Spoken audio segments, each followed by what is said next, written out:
to meet I'm you. Jake. I'm Jake's Reverend mom. Jen. So the Troll Museum is in your apartment. Right. It's the Lower East Side Troll Museum, or more correctly, Reverend Jen's Lower East Side Troll Museum. Uh-huh. Well, really, to be honest, this is a troll doll museum. Because trolls come in many shapes and sizes. Troll characters show up in pretty much every form of mythology that there is. But what we celebrate here at the Troll Museum is the troll doll. I'd love a tour. Sure. Where's the beginning of the tour? I usually start with the first troll I ever got. Oh, when was that? Well, it was the early 80s. I was like 11 years old. Her name is Adriana.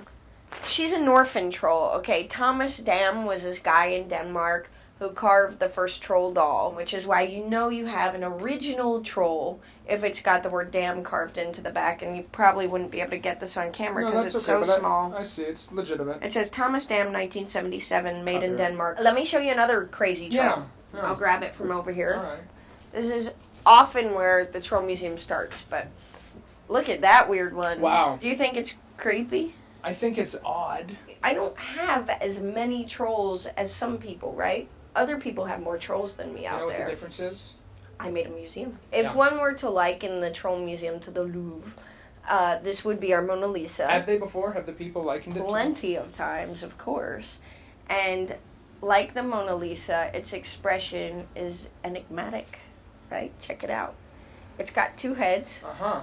It's a double neck. Look at that. When did you get this? I got it in the early 90s at an antique store on Ludlow Street called Under the Pig. And did you put the gun holster on the two trolls? Great question. Thank you. I didn't, and one of my favorite things about it is that the manufacturers didn't find it weird enough that it had two heads.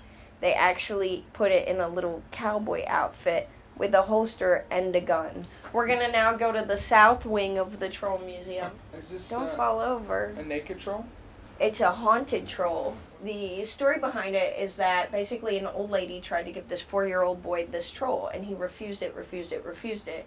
And then he finally took it, and he stuck a stick in its neck, and weird stuff started happening in the family's house. Like the water running, at all hours, the heat going up and down drastically, and then in the eBay thing, it said, and the boy acting strangely.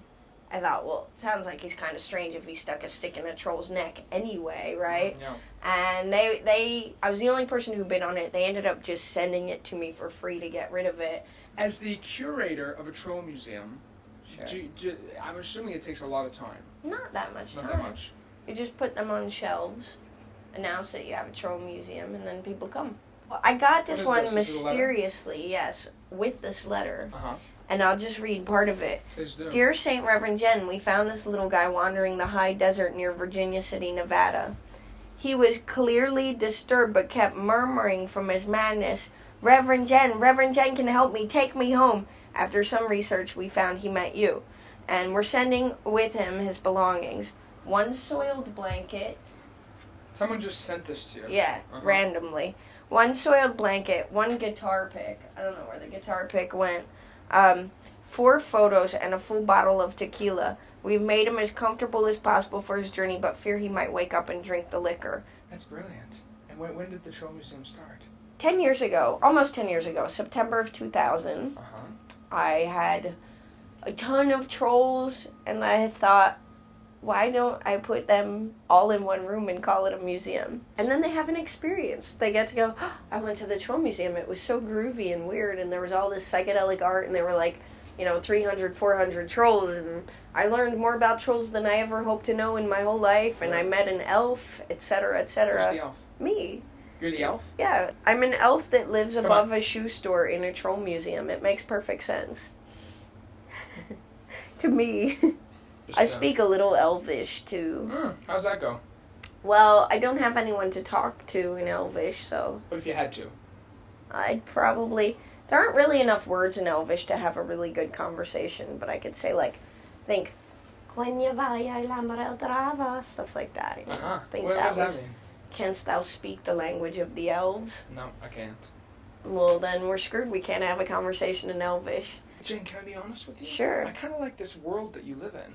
I like it too. It's very real to you, isn't it?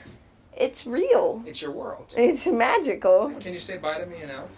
Namari. Namari to you. I think that's how you say it. If you speak Elvish, don't blame me if that was wrong. I've really never seen anything like this before. There's nothing like this. If people are in New York and they want to stop by the Troll Museum, they can go to revgen.com. That's right. Revgen.com for more information on the Troll Museum. Reverend Jen. Thank you, lady. You're welcome.